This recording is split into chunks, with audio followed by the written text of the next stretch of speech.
ontem o Supremo se reuniu para começar a discutir regulação de redes sociais. Tem 3 ações importantes que tratam aí da reformulação, reinterpretação do artigo 19 do Marco Civil da Internet, que estabeleceu lá atrás que, olha, qualquer retirada de conteúdo pelas plataformas, postagens, perfis, qualquer coisa tem que ser a partir de ordem judicial. E a gente viu nos últimos anos, nas últimas eleições, nas antepenúltimas eleições também, o TSE e o nosso querido Alexandre de Moraes assumindo o papel de editor da nação e determinando diretamente, sem nenhum tipo de notificação prévia, sem devido processo legal, a retirada de conteúdo, o banimento de perfis, a censura, né, estabelecendo a censura aí como ordem, nova ordem nas redes sociais, na internet no Brasil. E ontem eles começaram esse debate e tiveram alguns embates ali com os advogados das plataformas. A gente separou alguns. Separamos também alguns pronunciamentos que dão uma ideia do conhecimento profundo dos nossos ministros sobre o tema. Pergunta. A NIC-BR tem uma política de vedação de nomes, por exemplo, pedofilia.br, terrorismo.br, forademocracia.br. Existe uma política de monitoramento desses pedidos? Não existe uma prática de monitoramento por uma incapacidade técnica. Então, diferente de outras atividades em que há um controle através de uma expressão parcial, esse controle ele não é possível nos nomes de domínio. O que é possível é a reserva da expressão exata. Então, pedofilia, embaixo de todas as mais de 100 terminações que nós temos, .com.br, .org.br, .adv.br, é possível, desde que seja uma expressão exata. Porque o NIC-BR, e isso é um modelo do próprio nome de domínio, não faz, a priori, esse monitoramento ou, enfim, essa validação do nome que está sendo proposto. O usuário, ele tem essa responsabilidade a partir do momento em que ele faz o registro e, possivelmente, será responsabilizado porque ele é identificável e identificado no RUIS, no repositório. Ou seja, se um cidadão ou uma pessoa jurídica for fazer o registro de uma página para fazer a sua página de internet e pedir o registro pedofilia.com.br, a NIC-BR não tem capacidade de impedi-la. Teria capacidade repressiva por ordem judicial de acordo com o 19. Exatamente. Pedofilia em si provavelmente já tem a reserva, mas as outras expressões, de repente, é um site que contém o nome pedofilia, mas é um site educativo em que traz algumas medidas que seriam de prevenção à pedofilia. Então, essa análise prévia não cabe ao intermediário clássico, esse intermediário que não interfere no conteúdo. O agente que deu causa, o agente que escolheu essa expressão, ou que trouxe um conteúdo embaixo de um site do .br, ele é identificável e ele será responsabilizado. A morte à democracia.com.br seria registrável, por exemplo? Atualmente, se estiver disponível, mas seria baixado. Atualmente, se estiver disponível, seria registrável. Agradeço a resposta, seria registrável. E seria cumprida as ordens das resoluções. E para retirá-lo dependeria de uma decisão judicial em razão do artigo 19. Eu agradeço muito as explicações da doutora Raquel. Muito obrigado. Quando no feito judicial essa dificuldade foi ultrapassada, a remoção foi realizada sem maior dificuldade. E hoje desenvolvemos, se Vossa Excelência permitir... Não, e veja, esse é um debate em boa-fé, em busca dos fatos mesmo. Vossa Excelência fique até onde tranquilo, exato. Não é uma inquirição. Ainda. Me sentiria... E nem interrompemos a sustentação de Sua Excelência. Não. Deixamos para perguntar no final, para não perder o raciocínio. E agradeço a Vossa Excelência por terem permitido a sustentação inteira. Essas são as informações de que disponho, presidente, de que esse foi o cenário. Infelizmente, com todo o respeito ao que foi dito pelo doutor advogado, as plataformas dificultam e quase ignoram quando você quer retirar um perfil falso seu. Eu não tenho Instagram, eu não tenho Facebook, eu tenho uns 20 perfis e tenho que ficar correndo atrás.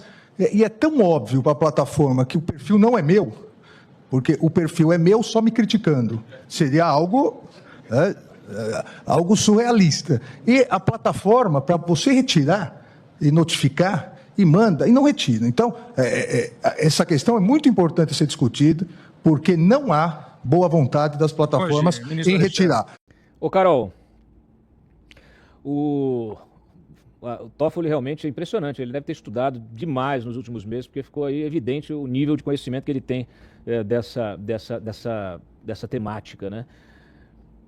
O Cláudio me chamou a atenção ali, eu não tinha visto esses vídeos, quando ele fala ali, né, o Barroso não é uma inquisição ainda. A brincadeirinha de plenário. Não tem nada, não leve a sério isso. Fique tranquila, não leve a sério. As piadas, o desejo reprimido dos ministros é bem assustador.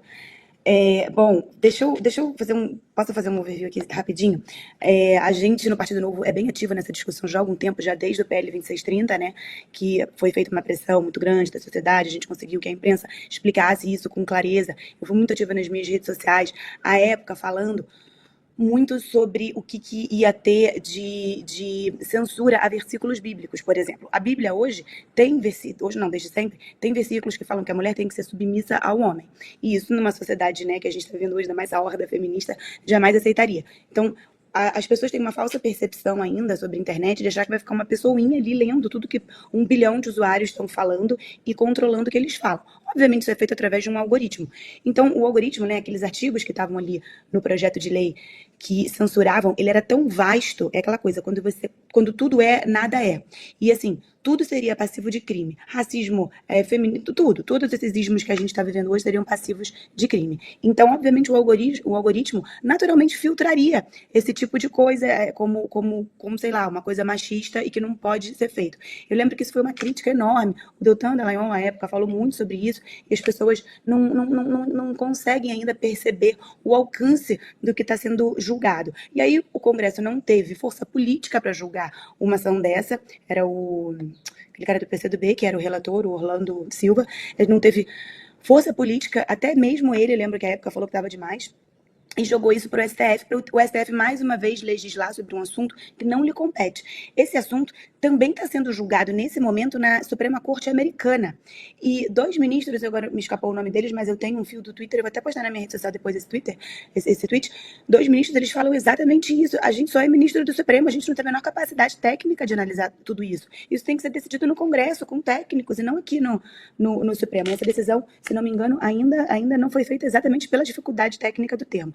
E o que está sendo julgado hoje no STF é o artigo 19, né, que falaram ali nos vídeos. Ele fala o seguinte: se após ordem judicial específica não tomar providências para, no âmbito, nos limites técnicos do seu serviço, dentro do prazo, retirar o conteúdo, ressalvadas as disposições legais em contrário. Ou seja, hoje o Marco Civil da Internet, ele já te dá isso que você tem que tirar após né, decisão judicial. Você pode processar por calúnia, por difamação, todo mundo na internet, mas qualquer outra coisa que seja feita previamente, que é o que se está pedindo, essa censura prévia, ela vai ser feita através de um algoritmo, que eles querem mudar esse artigo 19 para que não seja só após ordem judicial.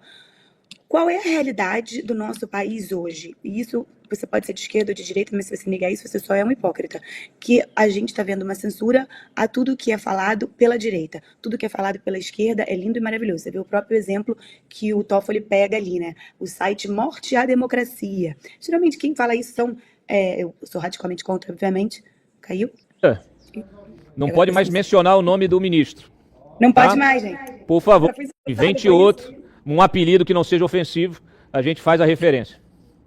Nosso ilustre ministro mencionou... Pronto, ilustre ministro é ótimo. Ilustre, daí para cima.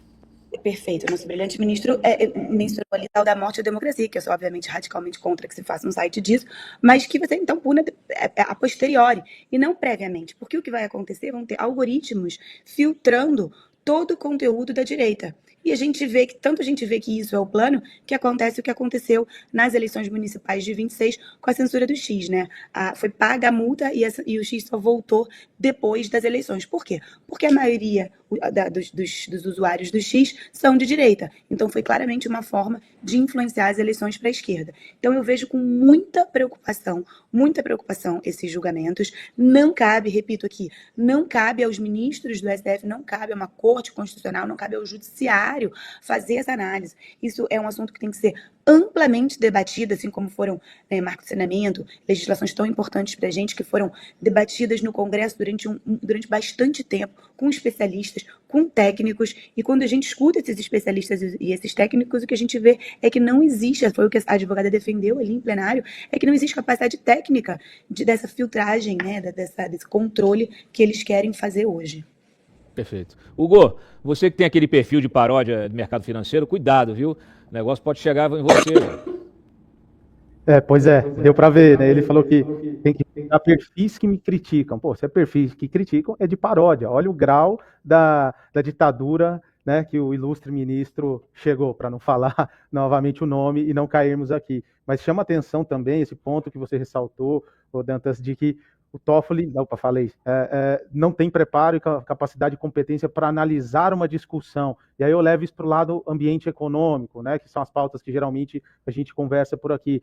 E trago aquele fato do que o Dino decidiu durante o fim de semana, em decisão monocrática, sobre uma concessão que foi feita, e como a Carol bem falou, amplamente debatida, amplamente analisada dos pontos jurídicos, com audiência pública, passou em Assembleia, passou em Tribunal de Contas, enfim, seguiu todo o rito estabelecido, sendo aprovado, e do nada, uma decisão monocrática vira e mexe em termos de rentabilidade, em termos de receita daquela concessão, ou seja, você inviabiliza um negócio. Você inviabiliza algo que foi construído, democraticamente aprovado, por conta dessa inexperiência, desse desconhecimento, mas aí eu vou mais, é por conta de se sentir o dono do Brasil. E hoje o STF ele se sente o dono do Brasil. Basta ver essas piadinhas de que ainda, como assim ainda? Num ambiente extremamente sério como é o STF, você ficar de tom jocoso, uma decisão ainda. Isso aqui não é... Você está de brincadeira, ele tem que passar o exemplo, assim como a gente passa o exemplo no dia a dia profissional nosso, aqui em várias discussões com clientes, com investidores, enfim, tem que ter comportamento, tem que ter, obviamente, a prudência ali do que está sendo debatido e discutido, e é o que a gente não vê em termos de STF. E nesse ponto, isso inviabiliza diversos projetos que estão sendo discutidos de investimento. A partir do momento que você não tem a segurança jurídica, esse risco jurídico é alto, aquele projeto que estava na beira do corte de uma taxa interna de retorno, ele passa a ser inviável por um aumento de custo e você deixa de investir. Aí você deixa de gerar emprego, você deixa de melhorar a infraestrutura, você perde produtividade. Então o efeito do risco jurídico que a população precisa entender é: você vai perder qualidade econômica, você vai perder emprego, você vai deixar de ter a economia crescendo, porque o senhor Flávio Dino resolveu, da sua cabeça monocrática ali, tirar uma decisão que não cabe a ele. Não cabe. Isso aí tem que ser analisado pela agência de fiscalização, tem que ser analisado pelo ente responsável pela fiscalização de cada um desses projetos. Então, sim, esse risco jurídico do STF impacta não só a nossa liberdade de expressão, mas a nossa liberdade econômica. Então, o que eles estão tentando fazer é destruir os dois lados aí que são os mais importantes dentro de uma democracia e de uma sociedade.